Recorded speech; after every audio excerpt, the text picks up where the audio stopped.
जय हिंद साथियों, आप सभी का स्वागत है आपके अपने चैनल राजू सॉल्यूशन में। आज हम लोग देखने वाले हैं बिहार डीएलएड एंट्रेंस एग्जाम 2025 में जो विद्यार्थी देने जा रहे हैं डीएलएड उनके लिए क्लास वरदान साबित होगा, क्योंकि यहाँ पे आज से आप लोग को इस चैनल पे बिहार डीएलएड एंट्रेंस एग्जाम के लिए क्लास शुरू होने वाला है।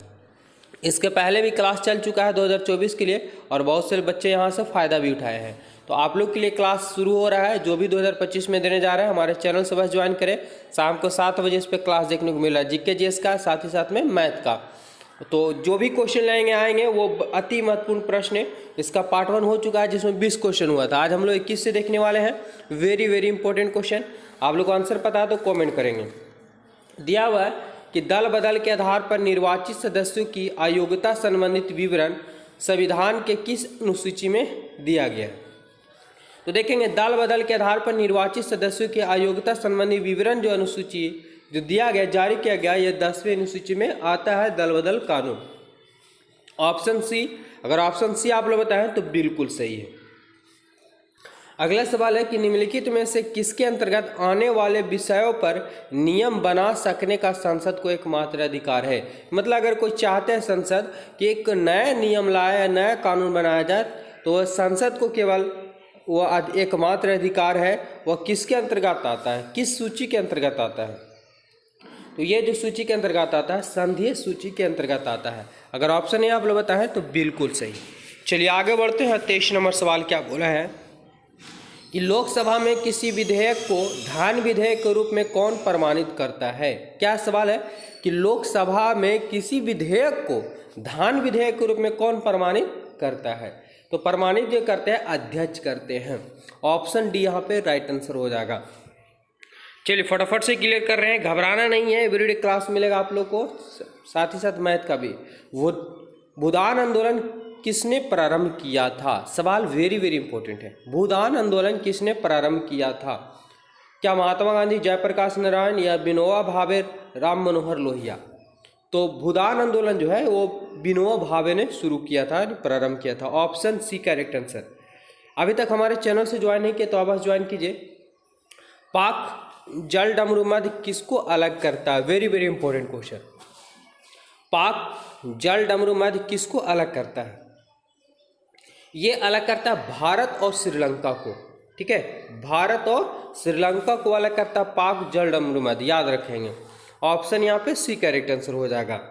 रेड क्लिफ रेखा भारत पाकिस्तान आप लोग जानते होंगे। अगला सवाल है कि गीत सेठी का नाम किस खेल से जुड़ा है। गीत सेठी का नाम किस खेल से जुड़ा हुआ है। खेल है यह, ठीक है, किस खेल से जुड़ा हुआ है। 26 नंबर सवाल का आंसर तो ये है बिलियर्ड्स। बिलियर्ड्स से जुड़ा हुआ गीत सेठी का नाम। ऑप्शन सी करेक्ट आंसर हो जाएंगे। 27 नंबर सवाल है कि संयुक्त राज्य अमेरिका का सबसे लोकप्रिय खेल कौन सा है। Very very important question. संयुक्त राज्य अमेरिका का सबसे लोकप्रिय खेल कौन सा है। बेसबॉल है, क्रिकेट है, हॉकी है, लॉन टेनिस है। क्या होगा। तो संयुक्त राज्य अमेरिका का सबसे लोकप्रिय खेल जो है वो है baseball. Option A correct answer हो जाएंगे। 28 नंबर सवाल क्या बोला है, ए टेल ऑफ टू सिटीज नामक पुस्तक के लेखक कौन है। फटाफट से बताइए, ए टेल ऑफ टू सीरीज नामक पुस्तक के लेखक कौन है। राइट आंसर की बात करें चार्ल्स डिकेंस। अगर ऑप्शन डी आप लोग बताया है तो बिल्कुल सही। चलते हैं अगले सवाल की ओर। अगला सवाल हमारे पास, एम जिन्ना ने किस ईस्वी में अपनी 14 सूत्री कार्यक्रम पेश किया था। ठीक है, एम जिन्ना जो पाकिस्तान का बंटवारा किया था, ठीक है, पाकिस्तान मांगा था। एम जिन्ना ने किस ईस्वी में अपनी 14 सूत्री कार्यक्रम पेश किया था, यानी 14 सूत्री मांग किया था किस आंदोलन में। क्या 1920 में, 1929 में, 1935 में, 1942 ईस्वी में। फटाफट से बताइए। तो ये 1929 ईस्वी में लाहौर अधिवेशन हुआ था। लाहौर में अधिवेशन हुआ था 1929 ईस्वी में। इसे में एम जिन्ना ने, मोहम्मद जिन्ना हो गया, ने 14 सूत्री मांग को किया था। चलिए आगे बढ़ते हैं। अगला सवाल क्या है। अगला सवाल देखेंगे, मृदा के कटाव को रोकने के लिए क्या करना चाहिए। यानी ऑप्शन यहाँ पे समझिएगा, मृदा कटाव को रोकने के लिए। तो मृदा कटाव यानी मृदा मतलब क्या, मिट्टी को कटने से बचाने के लिए आपको क्या उपाय ढूंढना होगा। पहला आश्रय पट्टी, समोच्च जुताई यानी पूरे जुताई कर देना चाहिए, या पट्टी फसल उगाना चाहिए, या वनीकरण कर देना चाहिए। तो देखिए इसको सोच करके आंसर आप दे सकते हैं। क्या है इसका राइट आंसर? आंसर हो जाएगा ऑप्शन डी, वनीकरण। यानी पेड़ पौधे, वन मतलब क्या होता है? जंगल। पेड़ पौधे लगाएंगे तो ऑटोमेटिक है कि मिट्टी को जगाड़ के रखता है जड़, और मिट्टी कटने से बच जाएगा। 31 नंबर सवाल है हमारे पास, क्या कि जनसंख्या के अध्ययन को कहते हैं? Very very important question. जनसंख्या के अध्ययन को क्या कहते हैं? है ना, मानचित्र कला, मानव विज्ञान, या जनसांख्यिकी, या जीवनी। ये कहला जाएगा, क्या कहलाएगा? तो जनसांख्यिकी कहलाता है। ऑप्शन सी यहाँ पे करेक्ट आंसर हो जाएगा। ठीक है, चलिए अगले सवाल की ओर चलते हैं। अगला सवाल क्या हमारे पास? उपराष्ट्रपति यानी आप यहाँ उसके बाद ऑप्शन आपको समझना होगा, ऑप्शन से पकड़ना होगा। लोकसभा का सदस्य होता है, राज्यसभा का सदस्य होता है, किसी भी सदन का सदस्य नहीं होता है, या सांसद नहीं होते हैं। 32 नंबर सवाल का आंसर ध्यान देंगे तो ये जो है उपराष्ट्रपति, इसका कोई चुनाव नहीं होता है। तो ना तो ये लोकसभा का, ना तो ये राज्यसभा का, या किसी भी सदन का नहीं, ये सांसद है ना, सांसद सदस्य नहीं होता। ऑप्शन डी यहाँ पे करेक्ट आंसर हो जाएगा।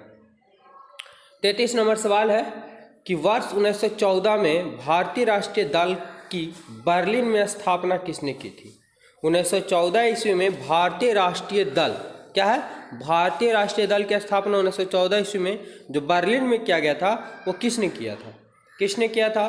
तो ये करने वाले जो थे चंपक रमन पिल्ले थे। ऑप्शन डी यहाँ पे करेक्ट आंसर हो जाएगा। ठीक है, करेक्ट आंसर हो जाएगा Champak Raman Pillai. Option D correct answer. चलिए आगे बढ़ते हैं अगले सवाल की ओर। दिया है कि जिला न्यायालयों के न्यायाधीशों की नियुक्ति किसके द्वारा की जाती है? Very very important question. जिला न्यायालयों के न्यायाधीशों की नियुक्ति किसके द्वारा की जाती है? किसके द्वारा की जाती है? तो ध्यान देंगे, क्या मुख्यमंत्री, वित्त मंत्री, राष्ट्रपति, या राज्यपाल? तो यहाँ जिला का है सिर्फ। ठीक है, तो जिला के न्यायाधीशों की नियुक्ति जो करता है वो राज्यपाल के माध्यम से किया जाता है। ऑप्शन क्या होगा? तो ऑप्शन डी यहाँ पे करेक्ट आंसर हो जाएगा। चलिए 35 नंबर सवाल है, योजना आयोग की स्थापना किस वर्ष की गई थी? योजना आयोग के अध्यक्ष प्रधानमंत्री होते हैं, आप लोग पढ़े होंगे। और यहाँ पे पूछा है आपको कि योजना आयोग की स्थापना किस वर्ष की गई थी? तो योजना आयोग की जो स्थापना की गई है वो 1950 ईस्वी में किया गया है।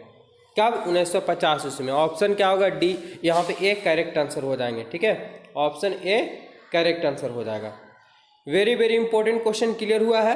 तो हमारे चैनल से अवश्य ज्वाइन कीजिए। एवरीडे शाम को 7 बजे बिहार डीएलएड एंट्रेंस एग्जाम 2025 के लिए तैयारी करवाया जा रहा है, जो अति महत्वपूर्ण प्रश्न ही सिर्फ लेकर के आते हैं, क्योंकि हम इस शिक्षा से जुड़े हुए हैं। धन्यवाद, कई वर्षों का अनुभव भी है। धन्यवाद।